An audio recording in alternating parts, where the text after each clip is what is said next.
Hello students. So in my last class I discussed the social and ideological base of Congress. Now today's topic of discussion is the emergence of opposition parties in India. So let's start with this topic, emergence of opposition parties. Now, as we have studied, in 1952 the first general election in India was held. The first general election in India. So in 1952, the first general election in India was held. So after that election, Congress was the ruling party. Indian National Congress was the ruling party, and there were some other political parties who were the opposition, like the Communist Party of India, the Socialist Party, then Jana Sangha, Bharatiya Jana Sangha, and Swatantra Party, and others. So, in today's discussion, I am going to discuss the role of opposition parties in 1950s and in 1960s, and how there are some major political parties who influenced the Indian politics. Now, after 1952 election, the opposition parties, they won less number of seats, as the majority number of seats won by the Indian National Congress. But though they had less number of seats, the opposition parties played an important role in Indian politics. Now the question is why and how? Because as Congress was the ruling party, so in any democratic system, the role of opposition is to criticize the policies and activities of the government, so that the government can improve its activities, its policies, and that is the way a democratic state works. And it is said that without a strong opposition, democracy cannot work properly, or democracy can be turned into a dictatorial state. Dictatorial মানে যেখানে একজন লিডারই সব কিছু decide করবে বা একটা political party সব কিছু ডিসাইড করবে। নাও in 1952, or we can say in 1950s, 1952 থেকে স্টার্ট করে there were many political parties originated in Indian there were many opposition parties originated in Indian politics, and these political parties or opposition parties like Communist Party or Socialist Party, these parties, or Bharatiya Jana Sangha, these parties played an important role in the politics of 1960s and 1970s. So these political parties which originated in 1950s, or as a opposition party, they played important role in the later part of Indian politics. Now, what is the role of opposition party, or why it is important for a democracy to have a strong opposition? Because when there is an opposition party, this party can criticize the policies of the government, and that is the way government can improve its position. Secondly, when there is opposition party in any state, strong opposition party, it can help to maintain the democratic character of the state. Because in India, at the time, Congress was the ruling party, and it has majority number of seats.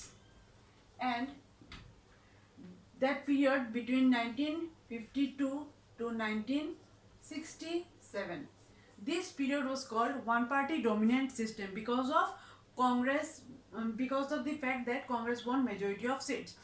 But in that period of time, these opposition parties in India, they played an important role, because they tried to maintain the democratic character of Indian politics by influencing the activities of the ruling party. Now, how? They criticize the government, number one. Then they tried to limit the powers of the government. because in parliament always there is a discussion in the parliament. In that discussion, the opposition party's leader, they put forward their own opinion, and the ruling party tries to formulate the later policies on the basis of the criticism of the opposition parties. Then the opposition parties in India, like Communist Party or Socialist Party and Bharatiya Jana Sangha, they had some good leaders. Like in Socialist Party, the Jayaprakash Narayan was there. Then various other leaders in other parties like Ambedkar, then Shama Prasad Mukherjee in the Bharatiya Jana Sangha Party. All of them were very cooperative with the Congress Party, and their the opposition party's leaders, they maintained a cordial relationship with the ruling party.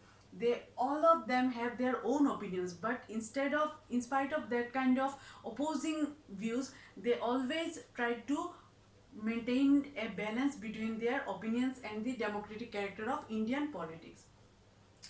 In that period of time, mainly the Indian National Congress also contributed a lot towards the maintenance of democratic character of Indian politics. The leaders of Congress, they always respect the opinions of the opposition parties leaders. They always respect the views and opinions of other political parties as well as the members of their own political party.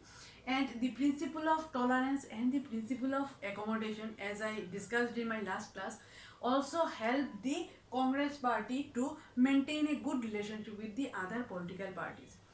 Then Congress contribution in the freedom struggle also helped the Congress to win the hearts of the people of India, and it made Congress more responsible political parties than others. So it was on the side of the Congress also that it should maintain the democratic character of Indian politics. Then through the criticism of the opposition parties, the leaders of ruling party, they trained themselves to be a better person. They trained themselves to be a better politician. They trained themselves to be a better policy maker, or to be a better human being to contribute some good things for the country. So overall, the contribution of, though there are some less number of opposition parties and they have lesser number of seats in the parliament, but still the opposition parties influence the policies of the government, and this influence by the opposition parties help the Congress government to improve its own policy. Now, in this chapter, there are four major political parties discussed. In that four, actually, the Bharatiya Jana Sangha and the Communist Party of India, these two are most important because Swatantra Party and Socialist Party, these two parties, they do not exist nowadays. But still, I will discuss some sort of things about these parties. Now, first of all, let me start with the various political parties in India.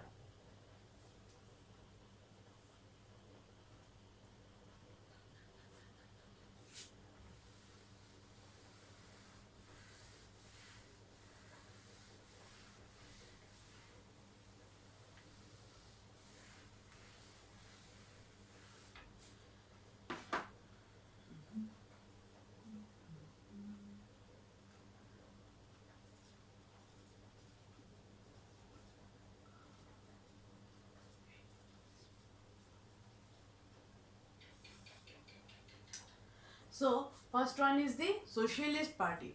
The Socialist Party was originated before the independence in 1934. In 1934, okay, before independence. তো ইন্ডিপেন্ডেন্সের আগে কী হয়েছে, socialist পার্টিটা form করা হয়েছে in 1934। But 1934-এ কী ছিল, কংগ্রেস তখন busy ছিল regarding the our freedom struggle নিয়ে কংগ্রেস অনেক বেশি বিজি ছিল, এবং within the Indian national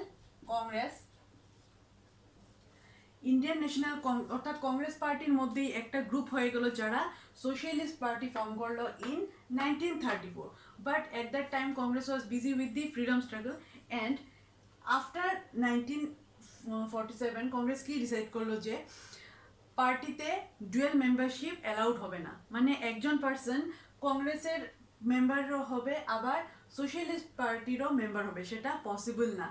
either socialist party or Indian national Congress. তার মানে প্রত্যেক মেম্বারকে কি করতে হবে, সিলেক্ট করতে হবে ওদের কোন পার্টিতে ওরা যাবে, একটা চুজ করতে হবে অপশন। তো ইন 1948 হোয়াট হ্যাপেন্ড,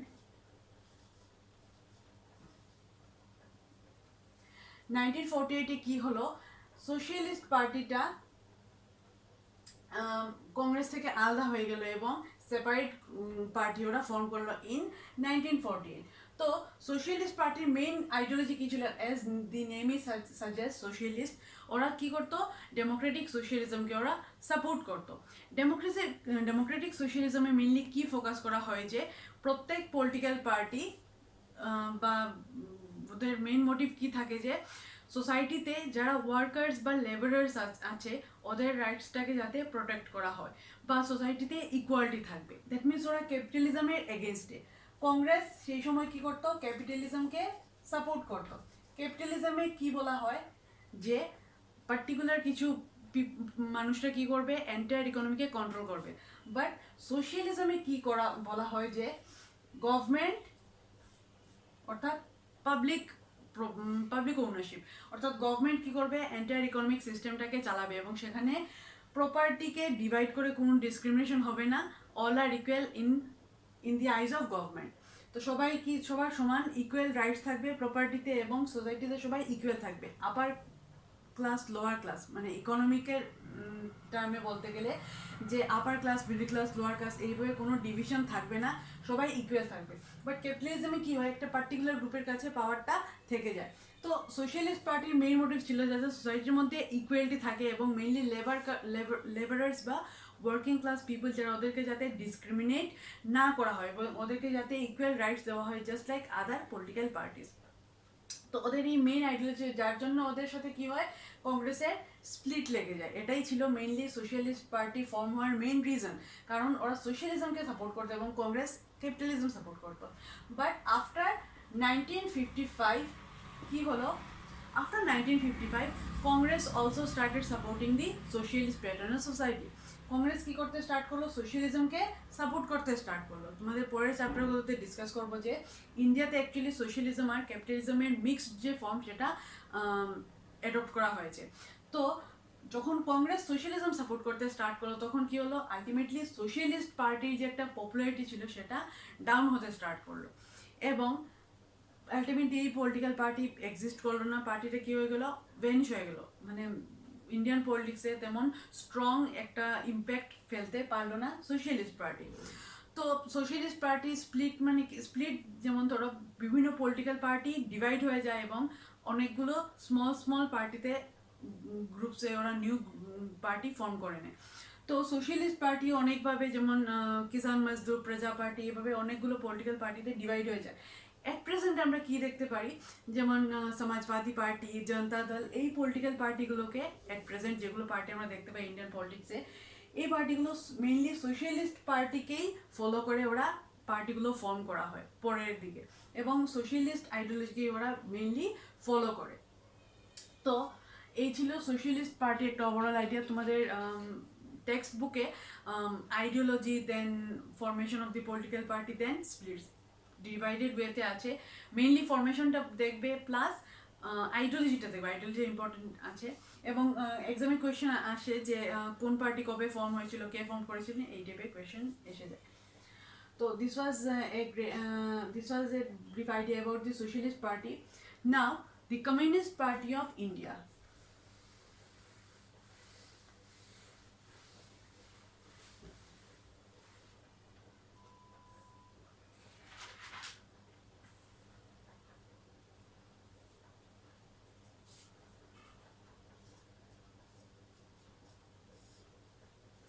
তো কমিউনিস্ট পার্টি অফ ইন্ডিয়া কবে ফর্ম হয়, মেইনলি ইন 1925।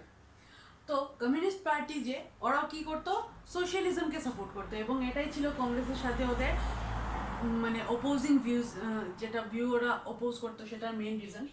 নাও 1925-এ কেন communist party of India form করা হলো, অ্যাকচুয়ালি 1917-এ কি হয়েছিল, বলশেভিক রিভলিউশন বা রাশিয়ান রিভলিউশন হয়েছিল, বলশেভিক রিভলিউশন। তো 1917 বলশেভিক রিভলিউশন হয়েছিল কোথায়? রাশিয়াতে। অ্যান্ড অ্যাট দ্যাট টাইম রাশিয়াতে কি ছিল যে ওয়ার্কিং ক্লাসদেরকে কারা এক্সপ্লয়েট করতো? যারা আপার ক্লাসের মানুষ ছিল, ঠিক আছে। তো ওরা কি এই রিভলিউশনের মেইন মোটিভ কী ছিল? যে যারা ওয়ার্কিং ক্লাস ওদেরকে স্পেশাল কিছু পাওয়ার দেওয়া হতো এবং সোসাইটির মধ্যে কোনো ডিভিশন থাকতে পারবে না, অর্থাৎ ওয়ার্কিং ক্লাসদের উপরই মেইন পাওয়ারটা থাকবে, ওরাই সব কিছু চালাবে। যেহেতু ওয়ার্কিং ক্লাস পিপুলকে অনেক ইয়ার্স ধরে এক্সপ্লয়েট করা হচ্ছে। তো এই বলশেভিক রিভলিউশন থেকে মোটিভেটেড হয়ে ইন্ডিয়াতে communist party of India form করা হয়। কিসের জন্য? যাতে ইন্ডিয়াতে যারা ওয়ার্কিং ক্লাস পিপল আছে বা লেবার ক্লাস আছে ওদের রাইটসকে যাতে প্রোটেক্ট করা যায়। তো 1925-এ communist party of India mainly form হয়। বাট কমিউনিস্ট পার্টি অফ ইন্ডিয়ার কিছু জিনিস ছিল বা আইডিওলজি ছিল যেগুলো অপোজিং ছিল। যেমন ওরা একটু রিভলিউশনারি অ্যাক্টিভিটিতে বিলিভ করতো। যেমন তেলেঙ্গানাতে ওরা কী করলো, একটা এজিটেশন স্টার্ট করে দিল যে তেলেঙ্গানা আলাদা লাগে ইন্ডিয়া থেকে, বা তেলেঙ্গানা স্টেটের কিছু পার্টিকুলার ডিমান্ড ছিল। তো সেখানে কমিউনিস্ট পার্টি কী করলো, সেখানে ওদেরকে একটু হেল্প করলো এবং একটা বড়সড় এজিটেশন লেগে গেলো গভর্নমেন্টের এগেনস্টে। বাট ফাইনালি সেটা গভর্নমেন্ট কী করলো, মিলিটারি ফোর্স দিয়ে, কংগ্রেস গভর্নমেন্ট ছিল তখন, সেটাকে সাপ্রেস করে দিল বা থামিয়ে দিল। After that communist party of India ওরা রিয়েলাইজ করলো যে রিভলিউশন দিয়ে খুব বেশি একটা আগে এগোনো যাবে না। That is why they decided to participate in the election process. যার জন্য ওরা কী করলো, 1952 ইলেকশন যেটা সেখানে সেটা পার্টিসিপেট করলো। এবং 1952-এর ইলেকশনে কমিউনিস্ট পার্টি অফ ইন্ডিয়া কী করলো, 16 সিটস ওরা জিতলো।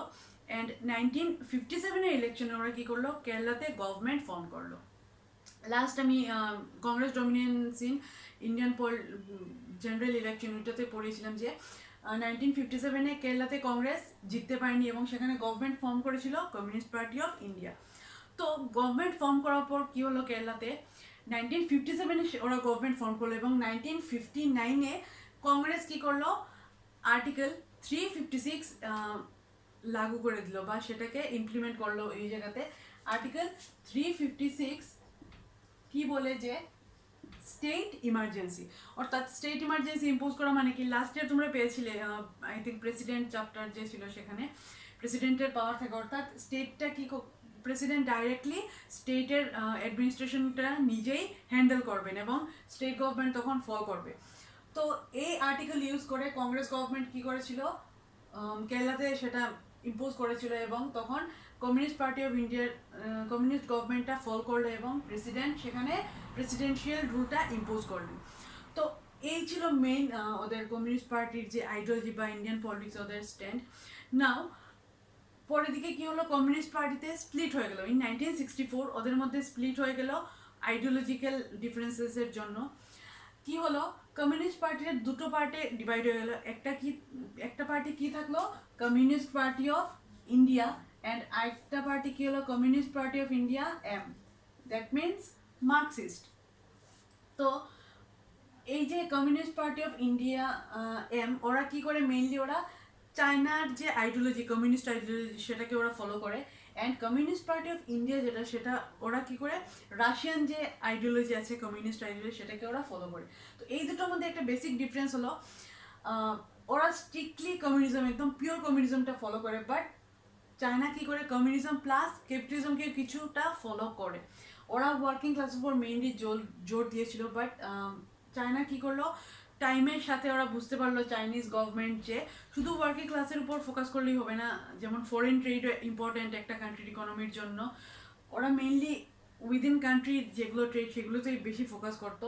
এবং চায়না আলটিমেটলি কী করলো, ক্যাপিটালিজমের কিছু যেগুলো পজিটিভ সাইড ক্যাপিটালিজমের সেগুলোও চায়না অ্যাডপ্ট করতে স্টার্ট করলো যাতে ইকোনমি ডেভেলপ হয়ে যায়। তো আজকে আমরা দেখতে পাই চায়নার ইকোনমি অনেক বেশি ডেভেলপ। তো সেটা বলতে পারি একটা পজিটিভ মুভ ছিল চাইনিজ গভর্নমেন্টের তরফ থেকে। নেক্সট, ভারতীয় জনসংঘ।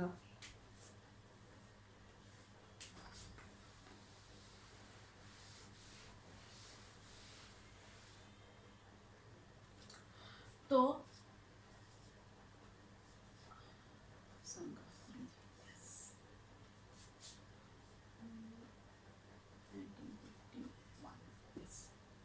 তো জনসংঘ পলিটিক্যাল পার্টিটা 1951-এ মেইনলি ফর্ম হয় এবং ওইটা ফর্মেশন কে করেছিলেন? শ্যামাপ্রসাদ মুখার্জি। তো এই পলিটিক্যাল পার্টির যে রুটস আমরা বলতে পারি বা অরিজিন কীভাবে স্টার্ট হয়েছিল, মেইনলি হিন্দু মহাসভা হয়েছিল বিফোর ইন্ডিপেন্ডেন্স এবং রাষ্ট্রীয় স্বয়ংসেবক আরএসএস যে ছিল, রাষ্ট্রীয় স্বয়ংসেবক সংঘ, আরএসএস যেটা বলতে পারি, এই দুটো মেইনলি ইন্ডিপেন্ডেন্সের আগে ওদের অ্যাক্টিভ রোল স্টার্ট হয়েছিল, ঠিক আছে। তো এই দুটোকে ফলো করেই ভারতীয় জনসংঘ এই পার্টিটা ফর্ম হয়েছিল ইন 1951। তো 1951-এ ওরা যখন ফর্ম হয়েছিল, মেইনলি ওদের লিডার কে ছিলেন? শ্যামাপ্রসাদ মুখার্জি ফাউন্ডার ছিলেন, then Deendayal Upadhyay and some other political leaders. তো ওদের ওভারঅল একটা আইডিওলজি কী ছিল? ওদের আইডিওলজিটা অন্য পার্টি থেকে টোটালি আলাদা ছিল। অন্য party mainly capitalism and socialism, এই ইকোনমিক্যাল আসপেক্টেই মেইনলি ফোকাস করেছিল, বাট এই political party social and other আসপেক্টগুলোতে একটু ওরা ফোকাস করেছিল। তো কি বলতে পারি যে ওদের আইডিওলজির মধ্যে একটা আইডিওলজি কী ছিল, তোমাদের বইয়ের মধ্যে পয়েন্ট ওয়াইজ দেওয়া আছে, you can follow that. One country one culture one nation, অর্থাৎ ওরা সেটা বিলিভ কী করতো যে প্রত্যেকটা কান্ট্রিতে একটা কালচারই হওয়া উচিত এবং প্রত্যেকটা কান্ট্রি কি ওয়ান নেশন ওয়ান কান্ট্রি, মানে কি অল ওভার কান্ট্রিতে একটাই আইডেন্টিটি থাকবে সবার, যে সাপোজ ইন্ডিয়াতে উই আর ইন্ডিয়ান, এইভাবে একটা আইডেন্টিটি থাকবে এবং সবাই কি ইউনাইটেড ওয়েতে থাকবে। Then they did not supported the party, ওর পার্টিজনকে সাপোর্ট করা ভেবেছিল যে ইন্ডিয়া ইউনাইটেড থাকবে অ্যান্ড অখণ্ড ভারত থাকবে। That means Pakistan and India jointly একসাথে থাকবে, সবাই মিলমিশ করে থাকবে অ্যান্ড অখণ্ড ভারত সিস্টেমকে ওরা সাপোর্ট করেছিল। দেন নিউক্লিয়ারাইজেশন অফ ইন্ডিয়ান আর্মি, হ্যাঁ এটা অনেক বেশি ইম্পর্ট্যান্ট। ওরা বিলিভ কী করতো যে আমাদের যে আর্মি আছে ইন্ডিয়ান আর্মি, ওদের কি নিউক্লিয়ার পাওয়ারটা থাকা উচিত আর্মির কাছে। কিসের জন্য? যাতে এক্সটার্নাল কোনো অ্যাগ্রেশন, এক্সটার্নাল যদি অ্যাটাক হয় কোনো অন্য কান্ট্রির থেকে, বা কান্ট্রির নিজের পাওয়ারটাও ইমপ্রুভ করার জন্য নিউক্লিয়ার ওয়েপন্স ইউজ করা বা নিউক্লিয়ার ওয়েপন থাকাটা খুব বেশি ইম্পর্ট্যান্ট যে কোনো কান্ট্রির কাছেই। দেন ওরা কি সাপোর্ট করতো যে হিন্দিকে অফিসিয়াল ল্যাঙ্গুয়েজ, অ্যাট প্রেজেন্ট আমাদের দেশে ইংলিশকেই ইউজ করা হয়, তো ওদের এটাই মোটিভ ছিল যে হিন্দিকে যাতে অল ওভার ইন্ডিয়াতে ইউজ করা যায় অ্যাজ এ অফিসিয়াল ল্যাঙ্গুয়েজ, যে কোনো অফিসিয়াল কাজ যাতে হিন্দি ল্যাঙ্গুয়েজই হতে পারে। তো এই ছিল ওভারঅল একটা idea about the ideology of ভারতীয় জনসংঘ। তো ভারতীয় জনসংঘ পরের দিকে ইম্পর্টেন্ট রোল কিছু প্লে করেছিল, বাট তেমন বেশি ওরা অ্যাক্টিভ হতে পারেনি, কারণ পার্টি তো অনেক বেশি ব্রেক হয়ে পার্টি আরও ডিভাইড হয়ে গেছিলো। ম্যাক্সিমাম যেগুলো পলিটিক্যাল পার্টি আজ আমি বললাম ক্লাসে, প্রত্যেকগুলো পার্টি কী হলো একটা টাইমের পর ওরা স্প্লিট হয়ে ডিভাইড হয়ে যায়, কারণ আইডিওলজিক্যাল ডিফারেন্স থাকে। লেটার পিরিয়ডে কংগ্রেসও ডিভাইড হয়, সেটা নেক্সট চ্যাপ্টারে দেখবো আমরা। তো ভারতীয় জনসংঘ অনেক স্প্লিট হয়ে অনেকগুলো আরও পলিটিক্যাল পার্টিতে ওরা ফর্ম করে নেয়, ঠিক আছে। তো এট প্রেজেন্ট যে বিজেপি গভর্নমেন্ট আছে ভারতীয় জনতা পার্টি, সেটা রুট মেইনলি ভারতীয় জনসংঘ থেকে, ঠিক আছে। এবং ভারতীয় জনতা পার্টি সেটা 1980-তে ফর্ম হয়, বিজেপি। এবং এই বিজেপির রুটস বা অরিজিন আমরা কী বলতে পারি? এইখান থেকে, অর্থাৎ বিজেপি এই পার্টির আইডিওলজিকে ফলো করে লেটার পিরিয়ডে ওরা বিজেপি পার্টিটা ফর্ম করে। So this is an overall idea about the emergence of opposition parties and the major opposition parties in India at that time. তো যদিও 1950-তে মেইনলি অপোজিশন পার্টি স্টার্ট হয় ইন্ডিয়াতে, কারণ ফার্স্ট ইলেকশন হয়েছিল 1952-তে, তার আগে ইন্টারিম গভর্নমেন্ট ছিল। তো বাট লেটার পিরিয়ডে কী হয়, 1960s অ্যান্ড 70s-এ এই অপোজিশন পার্টিগুলোই অনেক ইম্পর্টেন্ট রোল প্লে করে, এবং এমন সময় আসে যখন কংগ্রেস গভর্নমেন্টও ফল করে যায় কোথায়? স্টেট অ্যাজ ওয়েল অ্যাজ সেন্ট্রালে। তো তারপর কী হয়, অন্য পলিটিক্যাল পার্টিগুলো রুলিংয়ে আসে, তো সেগুলো আমরা নেক্সট চ্যাপ্টারগুলোতে দেখবো। এই ছিল একটা ওভারঅল আইডিয়া তোমাদের এই চ্যাপ্টার বিষয়ে। অপোজিশন পার্টির রোল খুব বেশি ইম্পর্টেন্ট ছিল, যদিও কংগ্রেস ছিল ওয়ান পার্টি ডমিনেন্ট সিস্টেম ছিল, বাট স্টিল অপোজিশন পার্টি থাকায় কী হয়েছে, গভর্নমেন্টের পাওয়ারকে চেক করার জন্য একটা পার্টি